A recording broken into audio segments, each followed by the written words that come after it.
মানুষ তার নিজের মঙ্গল চায় কিনা সন্দেহ।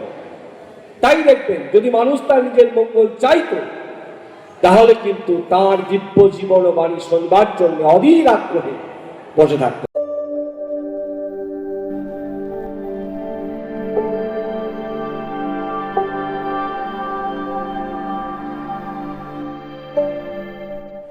পরম পিতার আতুল চরণে আমার অনন্ত কোটি প্রণাম নিবেদন। কথায় একদিন বলছেন যে ঠাকুরের সঙ্গে কথা বলবার জন্যে, তার সঙ্গে দেখা করবার জন্যে, তার শ্রীমুখ থেকে একটু কথা শুনবার জন্য ফাঁক ফোকর খুঁজত মানুষ। অনেকেই বসে থাকতেন, একটু ফাঁক ফোকর পেলেই ঠাকুরের সঙ্গে গিয়ে একটু বসবে, একটু কথা শুনবে ঠাকুরের শ্রীমুখ থেকে। ইতিমধ্যে সাধারণ সভায় মহামান্য ব্যক্তিবর্গ, গণ্যমান্য ব্যক্তি তার কথা, তার দিব্য জীবনের কথা আলোচনা করছেন সাধারণ সভায়।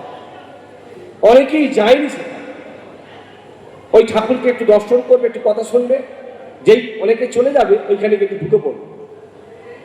ঠাকুর একদিন কথার প্রসঙ্গে প্রাসঙ্গিকভাবে বলছেন যে সাধারণ সভায় যে কথা আলোচনা করা হয় ওরা তো ভালোই আলোচনা করে, তোরা ওগুলো না শুনে এখানে বসে আছিস।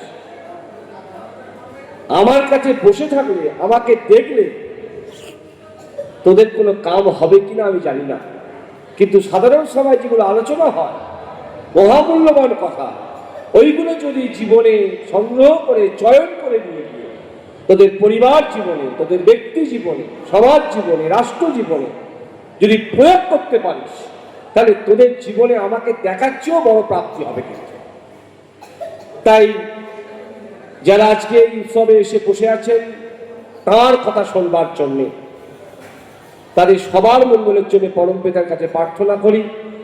একদিকে তীব্র গরমের পর আকাশে বিদ্যুতের ঝলকানি, তারপরে লোকে লোকারণ্য, দাদা বলছিলেন জনমানব শূন্য, তবু আজ সাধারণ সভায় যে বিষয়বস্তু মঙ্গলের আলোকে শিক্ষা ও সাহিত্য, শ্রী ঠাকুর একদিন বলছেন যে আমি জানি মানুষের মঙ্গল কিসে হয়, কিন্তু আমার কথা মানুষ শুনবে চায় না। তাই মানুষ তার নিজের মঙ্গল চায় কিনা সন্দেহ, মানুষ তার নিজের মঙ্গল চায় কিনা সন্দেহ।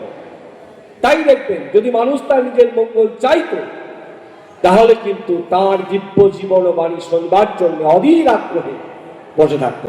আমি একটা ছোট্ট স্মৃতি আমি ধরছি, তখন বাবা এই মঞ্চে বক্তৃতা দিত, প্রায় তখনকার সময়ে মানুষের শোনার যে আমি দেখেছি 1.5 ঘন্টা 2 ঘন্টা, তা আমি ওই স্টেজের সামনে বসে থাকতাম, বাবা আলোচনা করেই যেত। 1.5 ঘন্টা থেকে 2 ঘন্টা ঘড়ির দিকে দেখছে আবার পড়ে যাচ্ছে, ঘড়ির দিকে দেখছে আবার পড়ে যাচ্ছে। আমি এরকম সাধারণ সভা দেখেছি। আজকে এই বয়সে এসে ভাবছি যে অনেক কিছু শুনলাম, কিন্তু আমার জীবনে কতটা আমি প্রয়োগ করতে পারলাম, তাকে নিয়ে আমি আমার জীবনে কতটা ব্যবহার করতে পারলাম, ইম্প্যাক্ট করতে পারলাম আমি আমার জীবনে, সেটা একটু প্রশ্নের মুখে দাঁড়িয়ে যায়। তাই বিশ্বকবি খুব সুন্দর করে বলছেন, প্রশ্ন আমার হস্তে জাগুক, রহুক যুক্তি সরে, তোমার ব্রত করব পালন মরণ স্তব্ধ করে। এই তোমার কথা আমি আমার জীবন দিয়ে, আমার পরিবারের সবাইকে নিয়ে তোমার পথে চলব।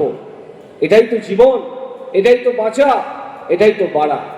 তাই ধর্ম সম্পর্কে অনেক মঠ এবং মিশন আছে, অনেকে সুন্দরভাবে মানুষকে বাঁচবার জন্য কথা বলছে, কিন্তু পৃথিবীর বুকে একমাত্র অদ্বিতীয় যারা মানুষকে বাঁচা এবং বাড়ার জন্য ধর্মকে মানুষের বাস্তব জীবনে প্রয়োগ করে দিচ্ছেন শ্রী ঠাকুর অনুকূলচন্দ্র। দীক্ষার মধ্য দিয়ে, যজনের মধ্য দিয়ে, যাজনের মধ্য দিয়ে, ইষ্টবিধির মধ্য দিয়ে, সস্তৈনী ব্রতর মধ্য দিয়ে, সদাচারের মধ্য দিয়ে ঠাকুর আমাদেরকে ওই ধর্মের যে জীবন বাঁচা এবং বাড়া তার সঙ্গে ওতপ্রোতভাবে জড়িয়ে দিচ্ছেন আমাদেরকে।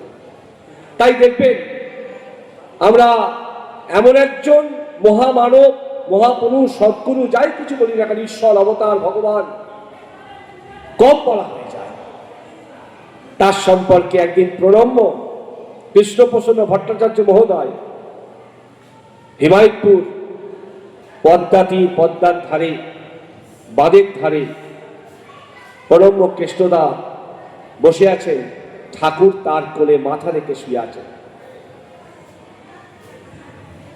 প্রণম্য কৃষ্ণদা বসে আছেন, ঠাকুর তার মাথাটিকে কৃষ্ণদার কোলে রেখেছেন। প্রণম্য কৃষ্ণদা ভাবছেন এই সুযোগ ঠাকুরকে করা প্রশ্ন করেনি। যেমন ভক্ত শ্রেষ্ঠ অর্জুন ভগবান শ্রীকৃষ্ণকে প্রশ্ন করে করে শ্রীমৎ ভগবত গীতা তৈরি হয়ে গেল, ঠিক তেমনি প্রণম্য কৃষ্ণদা শ্রী শ্রী ঠাকুরকে প্রশ্ন করে করে আজকে অনেক কিছু জানতে পারলাম। তিনি শ্রী শ্রী ঠাকুরকে বলছেন, সরাসরি প্রশ্ন, ঠাকুরকে একা পেয়েছেন ওই বাঁধের ধারে। ঠাকুর প্রণম্য কৃষ্ণদার কোলে মাথা রেখে একটু বিশ্রাম নিচ্ছেন, শুয়ে আছেন। প্রণম্য কৃষ্ণদা জিজ্ঞাসা করছেন যে আপনি কি ভগবান? সরাসরি প্রশ্ন, আপনি কি ভগবান? ঠাকুর বলছেন হ্যাঁ ঠিক তাই।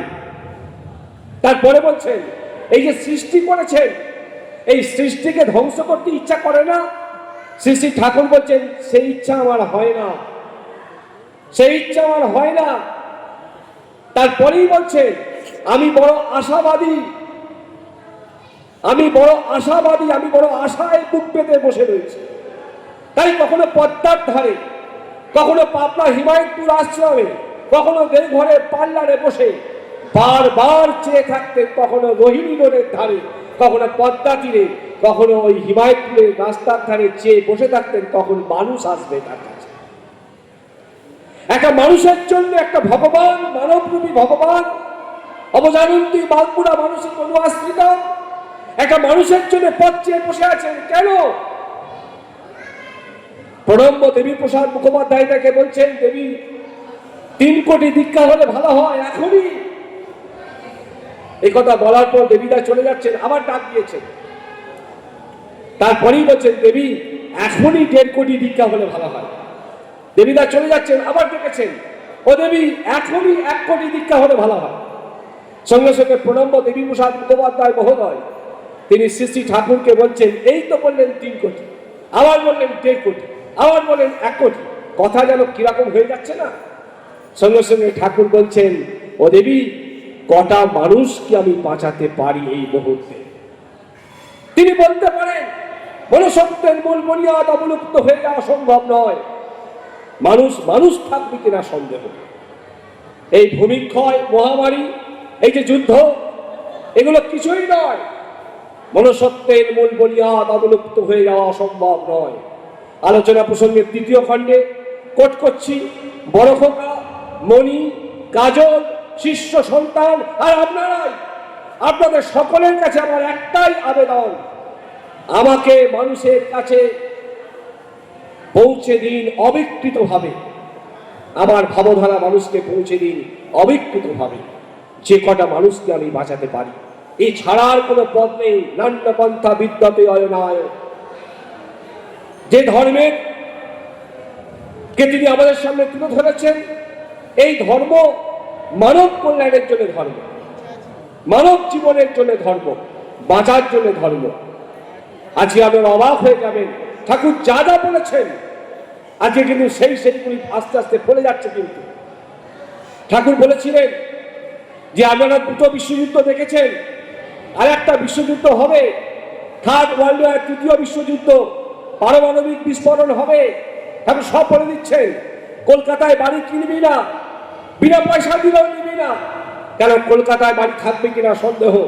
গঙ্গার পশ্চিম কূল, বারাণসীর সমতুল, সব বলে দিচ্ছেন। আবার বলছেন পারমাণবিক বিস্ফোরণ হবে, রাসায়নিক বিক্রিয়ায় হাজার হাজার লক্ষ লক্ষ কোটি কোটি মানুষ অঙ্গহানি পঙ্গু হয়ে যাবে। বাঁচবার জন্য পথও বলে দিচ্ছেন। কি বলে দিচ্ছেন?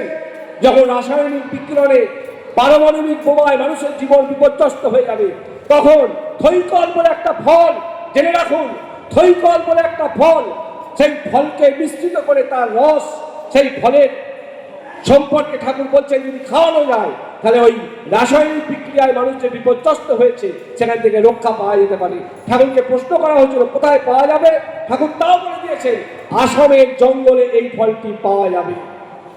আজকে দেখুন আজকে একদিকে ইরান, একদিকে ইসরায়েল, একদিকে আমেরিকা, পারমাণবিক যুদ্ধ শুরু হয়ে গেছে। কিন্তু শ্রী শ্রী ঠাকুর বলছেন এটা কিছুই নয়, এর চেয়েও আরো বড় জিনিস সামনে আসছে। তাই জন্যই ঠাকুর অনেক আগে থেকে আমাদেরকে যজন যাজন ইষ্টবেদী সস্তয়নী সদাচার, যা আমার জীবনে মঙ্গল আনতে পারে, যে শিক্ষায় আমি শিক্ষিত হয়েছি এতদিন, যে লেখাপড়া আমি স্কুল থেকে, পাঠশালা থেকে, কলেজ, ইউনিভার্সিটি থেকে শিখে এসেছি, সেটা আমার কতটা মঙ্গল করবে কিনা আমি জানি না। কিন্তু শ্রী শ্রী ঠাকুর কুলচন্দ্রের ভাবধারা, শ্রী শ্রী ঠাকুর কুলচন্দ্রের দিব্য জীবনের বাণী, তার প্রতি পুস্তক যদি আমি পড়াশোনা করতে পারি, পঠন করতে পারি, আমি আমার জীবনে প্রয়োগ করতে পারি, তাহলে আমার ওই শিক্ষায় কিছু হবে কিনা জানি না। কিন্তু এই শিক্ষা ঠাকুর যেটা দিয়েছেন, এই এডুকেশন, ওটা লিটারেশন, ওটা লিটারেট, এটা এডুকেশন, এই শিক্ষা ঠাকুর চেয়েছেন, যে শিক্ষার মাধ্যমে আমার জীবন তৈরি হবে। একদিকে মা, একদিকে বাবা, একদিকে আমার পরিবার, একদিকে আমার সহধর্মিণী, আমার সন্তান, আগামী প্রজন্ম, যদি সবাই মিলে শ্রী ঠাকুর কুলচন্দ্রের ভাবধারাকে মাথায় করে নিয়ে আমরা আমাদের জীবনে প্রয়োগ করে চলতে পারি, তাহলে আমাদেরকে লিখে ওই যে গান গাইছিল, একটা প্রদীপ যদি জ্বালাতে পারো হাজার প্রদীপ জ্বলে উঠবে। ঠিক তেমনি ওই একটা মানুষ যদি জেগে ওঠে, তাহলে একটা জেলা, একটা মহল্লা, একটা ব্লক, একটা জায়গা থেকে সবাই জেগে উঠবে, তাকে খোঁজবার চেষ্টা করবে, সবাই খুঁজবে। আমি যেন বলতে পারি যে ঠাকুর তুমি যে আমাকে পথ দেখিয়েছো, সেই পথে আমি চলে আমার জীবনকে অতিবাহিত করতে পারি, বহন করে নিয়ে যেতে পারি। সম্রাট আলেকজান্ডার তিনি তার মৃত্যু শয্যায় 3টি প্রশ্ন করে গিয়েছিলেন। তিনি তার সেনাপতিদের ডেকে বলেছিলেন যে আমি যখন চলে যাব আমার দুটো হাত যেন কফিনের বাইরে থাকে। বলে কেন প্রভু? মানুষ দেখবে সম্রাট আলেকজান্ডার খালি হাতে এসেছিল, খালি হাতেই চলে গেল, কিচ্ছু নিয়ে যেতে পারলো না, তাই কফিনের বাইরে যেন আমার হাতটা থাকে। 2 নম্বর, আমার ডেড বডিটা যেন ডাক্তাররা বহন করে নিয়ে যায়। কেন প্রভু? ডাক্তাররা কেন বহন করে নিয়ে যাবে? মানুষ দেখবে ডাক্তার মানুষের মৃত্যুকে আটকাতে পারে না, তাই ডাক্তাররা আমার ডেড বডিটা বয়ে নিয়ে যাবে। 3 নম্বর, আমি যে সোনা দানা সম্পদ অর্জন করেছি যুদ্ধ জয় করে, যেন সেই সোনা দানা সম্পদ আমার যখন ডেড বডি যাবে রাস্তা দিয়ে ছড়াতে ছড়াতে নিয়ে যাওয়া হয়। কেন প্রভু? মানুষ দেখবে সম্রাট কিছুই নিয়ে যেতে পারলো না, শুধু তার এই জীবনটাই চলে গেল। তাই কবি বলছেন, মরণ যখন আসবে তোমার দুয়ারে, কি ধন দেবে তাহলে? আমার সাধন ভরা জীবন খানি, সম্মুখে তোমার জীবনী, শূন্য বিদায় করবো না তোমারে। এই সাধন জীবন, এই ধর্ম জীবন, আমি সেইটা তার কাছে তুলে দিতে পারবো। আমার তার কিছুই থাকবে না, শুধু তুমি আর আমি, এইটাই থেকে যাবে। এই কর্ম, এই জগৎ, মানুষ তোমাকে মনে রাখবে। তুমি যখন পৃথিবীতে এসেছিলে তখন তুমি কেঁদেছিলে আর সবাই হেসেছিল। তুমি এমন কাজ করে যাও, তুমি যখন চলে যাবে সবাই কাঁদবে আর তুমি তখন হাসবে। নেপোলিয়ান বোনাপার্ট মৃত্যু শয্যায় তিনি তার নাতিকে বলছেন, শোনো বাবা, 3 জন ব্যক্তি সারা পৃথিবীকে জয় করার চেষ্টা করেছিল। এক, সম্রাট আলেকজান্ডার পৃথিবীকে জয় করার চেষ্টা করেছিল কিন্তু পারেনি। আমিও চেষ্টা করেছিলাম দাদু ভাই, এই পৃথিবীকে জয় করব, আমার হাতের মুঠোয় নিয়ে আসবো, আমি পারিনি। কেন? আমার হাতে ছিল হিংসার অস্ত্র। কিন্তু একজন পেরেছিল দাদু ভাই, তিনি হলেন জেসাস ক্রাইস্ট। কেন না? জেসাস ক্রাইস্টের হাতে ছিল প্রেমের শক্তি, প্রেম ছিল তার শরীরে। তাই ঠাকুর বলছেন, প্রেমকে প্রার্থনা করো, তুমি এমন শক্তি লাভ করে থাকো, তুমি জগৎকে টুকরা টুকরা করে দিতে পারো। কিন্তু তোমার জীবনে যদি প্রেম না থাকে, তাহলে তোমার কিছুই হয়নি। এই প্রেম কি করে তৈরি হবে? ওই ভগবানের প্রতি ভালোবাসা, ভগবানের প্রতি টান, ভগবানের প্রতি আসক্তি, তার বলাগুলিকে যদি আমার জীবনে করতে পারি, তাহলে দেখবেন তার প্রতি আমার ভালোবাসা, তার প্রতি আমার প্রেম আসবে। তাই ঠাকুর বারবার বলছে, এই মনোজগৎকে নির্মল করতে হবে। তোমার মনকে নির্মল করো, তোমার মন যত নির্মল হবে, চক্ষু তত নির্মল হবে, জগৎটা নির্মল হয়ে ভেসে উঠবে। তাই তার কাছে দেখবেন সবাই এসেছেন। কে আসেনি? বিজ্ঞানী এসেছেন, সমাজ সংস্কারক এসেছেন, দরিদ্র এসেছেন, কৃষক এসেছেন, সবাই এসেছেন। এত কিছু আসার পরও মানুষ যখন এত কিছু জিনিস দিচ্ছেন, তার লক্ষ্য কিন্তু একটা বৃদ্ধা মা কলমি শাক নিয়ে গেছে, ওইটার দিকে লক্ষ্য। এত মানুষ এসেছেন, এত জিনিস দিচ্ছে, ওদিকে দেখছেন না, কিন্তু এক বৃদ্ধা মা তার কোচরে করে, তার কাপড়টাও ঠিক নয়, কলমি শাক নিয়ে গেছেন। ঠাকুর ওই কলমি শাকের দিকে তাকিয়ে আছেন, বলছেন আজকে আমার একটু শাক খাওয়ার ইচ্ছা গেছে, খুঁজে দেখো কোথায় খুঁজে পাবে, খোঁজ খোঁজ খোঁজ। দেখছে এক বৃদ্ধা মা কোচরে করে কলমি শাক নিয়ে আছে। ঠাকুর বলছেন ওইটাই আমার চাই। তাকে নিয়ে আসা হলো। ঠাকুর সেই কলমি শাক রান্না হলো আনন্দবাজারে, বড় মা রান্না করে দিলেন, তার নিজের রান্না করে সেই শাক তিনি খেলেন। বক্তব্যটা কি রাখছেন? বলতে চাইছেন তোমরা যে আমাকে এত কিছু দিচ্ছ, ধুতি চাদর লাউ কুমড়ো চাল ডাল, ওসব আমার কিছুই প্রয়োজন নয়। তুমি ভালো থাকো, তুমি সুখে থাকো, তোমার ভক্তি, তোমার নিষ্ঠা, তোমার আনুগত্য, তোমার কৃতি সম্ভেদ যেন ভরপুর করিয়া তালে আমি যেন বলতে পারি যে আমাকে তুমি শক্তি দাও, আমাকে তুমি যোগ্য করে দিল তোমার কাজে।